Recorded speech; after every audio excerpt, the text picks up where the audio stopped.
bir insonni uyida o'zi yemasdan yedirib, o'stirib, avaylab, qo'pol qilib aytganda omonatni sizga topshirib berishadi-da. Mana shu omonatni uyidan olib ketayotgan vaziyatda inson qanaqadir mas'uliyatni his qilish kerak ekan. Misol uchun, agar qanaqa bo'lardiki, mani misol uchun Xudo asrasin qizimni birov mana shunaqa men omonat o'laroq berib yuborsam-da, u o'tga borib faqat so'kish eshitsa, kalta yesa, keyin yig'lab uyga qaytib kelsa, bu qanaqa bo'lardi misol uchun? Menimcha har bitta mana hozir ko'rib turgan otalar juda ham ko'p.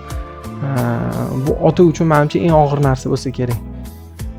Mana shu mas'uliyatni balkim his qilish kerak-da baribir ham inson. Necha yil Xudodan so'ralgan qizim, iltimos siz uni ehtiyot qiling.